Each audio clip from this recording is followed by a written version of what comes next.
지금부터는 지난 4월 미국 시간으로 15일 미 하원 그 청문회에서 이인호 교수의 증언 내용을 전문을 여러분들에게 소개해 드리겠습니다.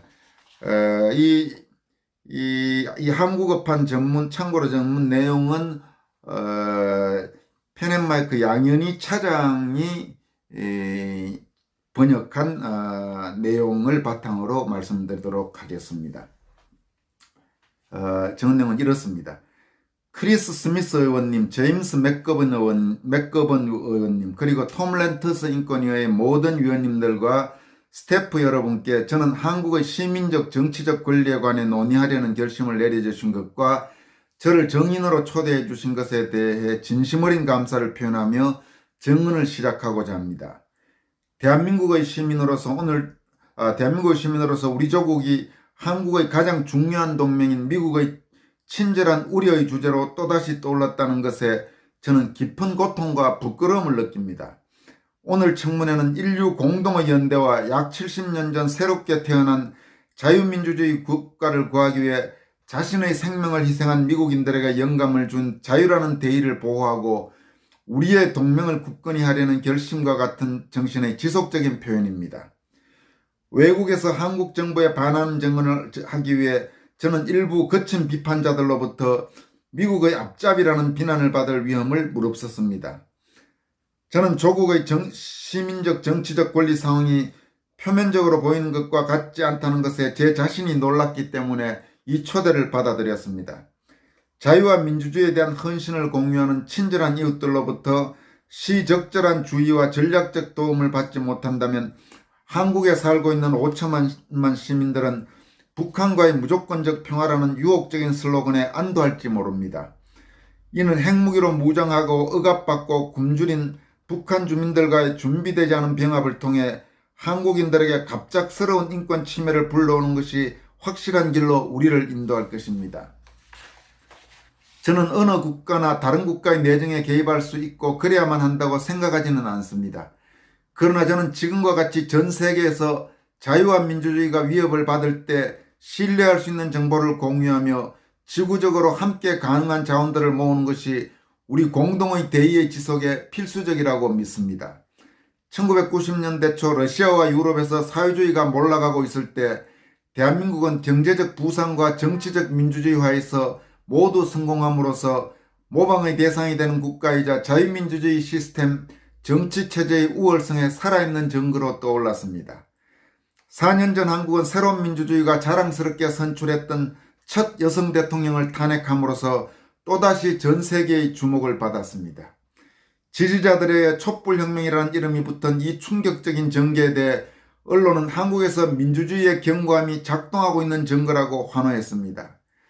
그러나 한국 내부에서는 2년도 채 지나지 않아 생각이 깊은 시민들은 박근혜 대통령에 대항해 촛불 시위에 참가했던 사람들을 일부 포함해 그들이 문재인의 한 번도 경험해보지 못한 나라를 만들겠다는 약속에 커다란 희망을 거는 중대한 실수를 저질렀던 것은 아닌지에 대해 의심하기 시작했습니다. 한국전쟁에 대해 생생한 기억을 가지고 있는 한국인들은 특히 이 나라가 포퓰리즘의 전체주의 국가로 향하고 있으며 더 오만해지는 중국과 핵무장을 해서나 비참하게 가난한 북한으로부터의 강도 높은 압력에 의해 독립국가로서의 공화국의 생존이 점점 위협을 당하고 있다는 것에 두려움을 느끼고 있습니다. 그러나 이러한 비관적인 견해들은 외부인들의 귀에 거의 들리지 않습니다. 왜냐하면 한국의 주요 미디어 채널들은 공식적인 정부의 입장과 시끄러운 포퓰리스트의 흐름에 직접적으로 반대되는 견해들을 보도할 만큼 충분히 자유롭지 않기 때문입니다. 촛불의 명령이 발하는 아우라는 처음에 너무 강해서 감히 문재인 정권의 정치를 비판하는 사람은 공식적인 보복이 아니라면 홍위병과 맞먹는 현대 한국인들의 분노를 스스로에게 불러올 것 같았습니다.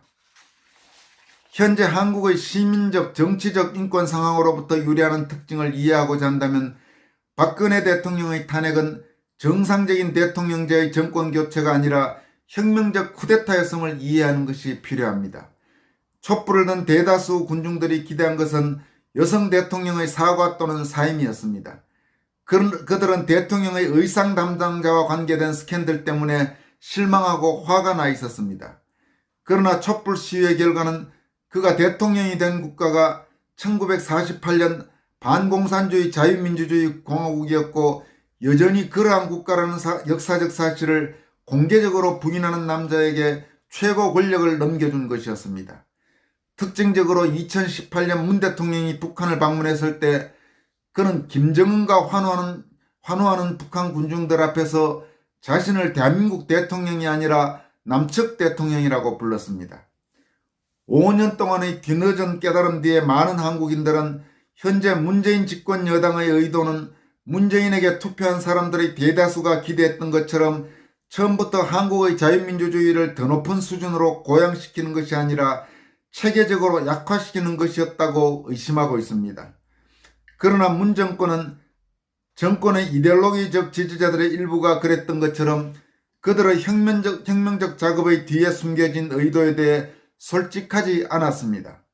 적폐청산 경제적 정의, 대통령 권력 위에 존재하는 국민의 권력, 무조건적 평화, 깨끗한 환경은 촛불의 명령으로 이의를 제기할 수 없는 매력적인 슬로건이었으며 이 와중에 2명의 전직 대통령들 박근혜, 이명박, 전직 대법원장 양승태, 3명의 전직 국가정보원장 남재준, 이병기, 이병호, 그리고 삼성의 이재용과 같은 많은 대기업 총수들이 구속됐습니다.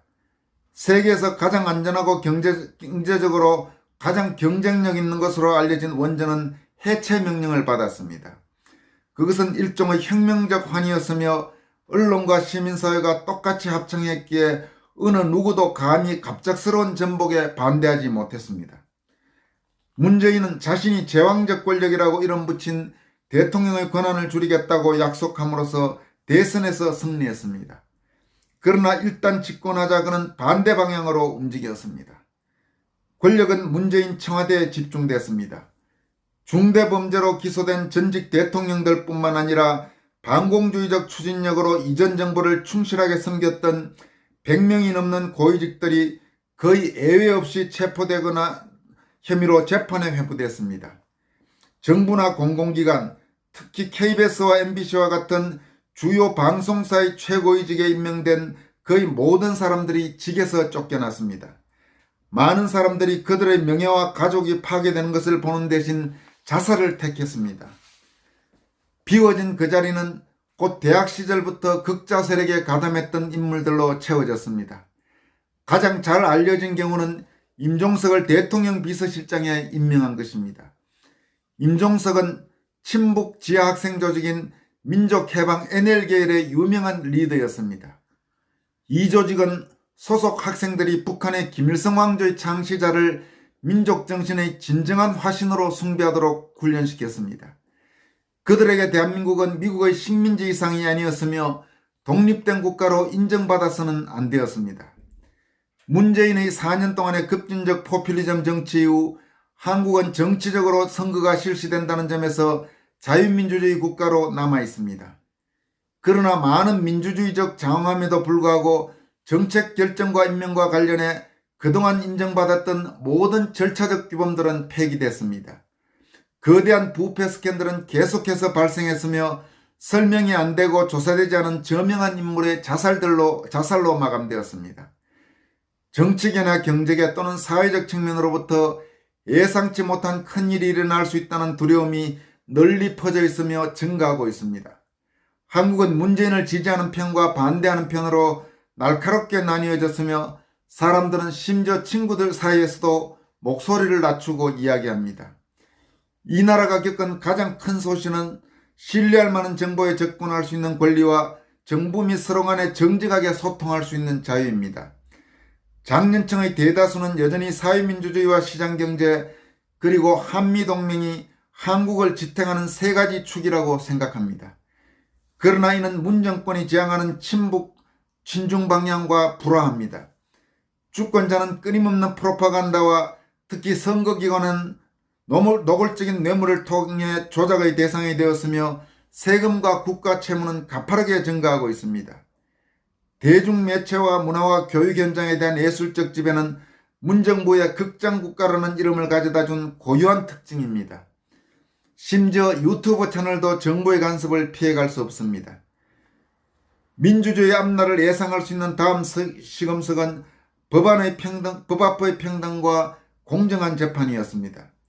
재판정의 수뇌부가 점점 더 반체제 조직에 가담했던 재판관들로 채워지면서 재판에서 이중잣대가 널리 퍼지게 되었습니다.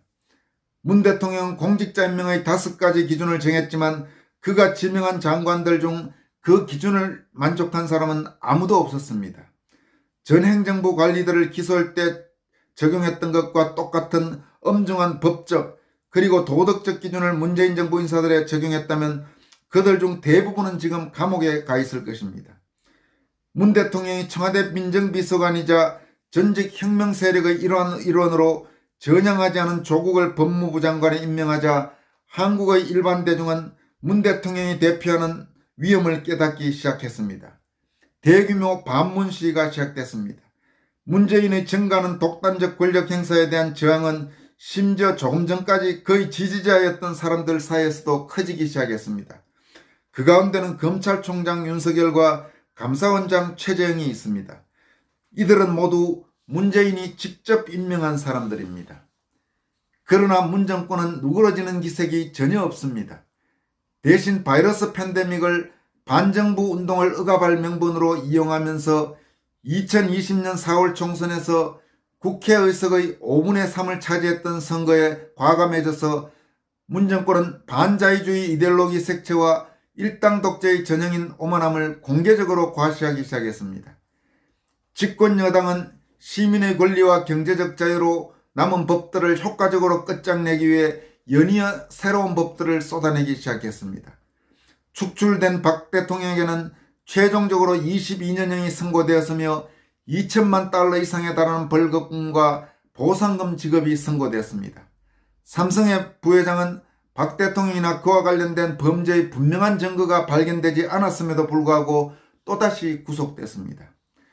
자유라는 대의명분의 해로운 새 법률들 가운데 이 위원회의 주목을 처음으로 끈 것이 북한으로 정보를 실은 풍선을 날리는 것을 범죄하는 법이었던 것 같습니다. 그것은 문 정권이 북한의 인권 상황에 개입하려는 유엔의 노력을 지지하는 것을 꾸준히 거부한 것이자 심지어 그것이 탈북민들을 포함해 북한 주민들의 생사에 영향을 미치는 문제라 할지라도 김정은의 뜻에 반대해야 되는 것은 어떤 일도 하지 않겠다는 문재인의 결심을 반영한 것입니다. 동일한 정도로 만일 더 심하지 않는다며 불길한 것은 1980년 광주 사태에 대해 집권 여당이 선호하는 버전과 다른 말을 하는 것을 중대한 범죄로 만드는 법입니다. 공식적으로 5.18 민주화운동이라고 신성시된 이 비극적 사건에 대해 많은 증인들과 연구자들은 학생 민주화운동이 비밀선동과 북한군의 참가로 인해 대규모 반정부 봉기로 악화된 것으로 보고 있습니다.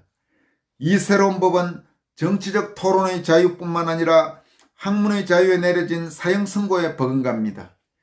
역사적 진실이 법률 조문에 의해 규제될 수 있다는 생각은 입법자들의 입장에서 이성적 생각에 종말을 구하는 것이며 이는 두려운 전망을 불러일으킵니다. 또 다른 특히 두려운 법률은 고위공직자 범죄수사처 CIO입니다. 대통령의 직접적인 통제에 놓인 공수처는 비행으로 기소된 고위공직자들을 판사와 장군들을 포함해 조사하고 기소할 수 있는 배타적인 권한을 가지게 됩니다. 공식적으로 부패와 권력 남용을 뿌리 뽑는 기관으로 홍보되었지만 작금의 파벌 정치에서 공수처는 대통령에게 자신의 측근을 향한 공정한 조사와 기소를 막아줄 무제한적 권한을 부여하게 될 것입니다. 다른 법은 한국의 국가정보원 NIS로부터 공산주의 활동을 조사할 권한을 박탈하는 법으로 이 법은 북한과 중국 공산당 요원들이 한국에서 발각될 위험 없이 활동하는 것을 가능하게 합니다. 이 법은 대북전단법과 함께 통과되었습니다. 올해 4월 7일에 있었던 선거에서 야당 후보가 압도적으로 승리한 것은 한국 유권자들이 문 정권의 포퓰리즘 주문에서 마침내 깨어나 잃어버린 영토의 반환을 요구하기 시작했다는 것을 보여줍니다. 그러나 서울과 부산시장직을 얻은 것이 국회에서 집권 여당의 숫자를 줄이는 것은 아닙니다. 과도 집권층은 그들의 국가장악 노력을 2배로 증가시킬 것이며 준사회주의 일당 독재 체제를 강화하고 북한과 중국의 요구를 더 잘 충족시키기 위해 계속해서 새로운 법을 만들 것입니다.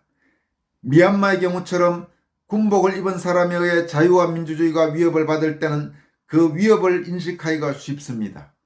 그러나 민주화 투사의 망토를 입은 사람들에 선동됐을 때는 그 위협을 찾아내고 예견하기가 훨씬 어렵습니다. 저는 한국이 경제적 우월성에도 불구하고 북한의 선전선동의 전쟁에서 패배했음을 슬프게도 인정해야만 합니다. 저는 미국이 오늘날 한국의 경악스러운 상황에 깨어나기를 진심으로 바랍니다. 미국이 지난 많은 세월 동안 그토록 비싼 대가를 지불하고 길러왔던 자유라는 꽃이 적들의 지배 아래 떨어진다면 우리 조국뿐만 아니라 미국에도 재앙이 될 것입니다. 만약 5천만이 살고 있는 이 나라가 전 세계에서 중심축을 형성하는 자유롭고 활기찬 민주주의 국가로부터 전체주의 사회의 나락으로 떨어진다면 어느 곳에서도 자유는 안전하고 무사하게 남지 못할 것입니다. 경청해 주셔서 감사합니다. 지금 좀 긴 내용입니다만은 지금 말씀드린 이 내용은 이인호 서울대 명예교수가 지난 4월 15일 미하원 한국인권을 주제로 개최한 청문회에서 정언을 통해 발표한 내용입니다. 여러분은 어떻게 들으셨습니까? 자유를 위해 싸우는 한국인 2번째 편 이인호 서울대 명예교수 편은 여기까지 하겠습니다. 여러분 감사합니다.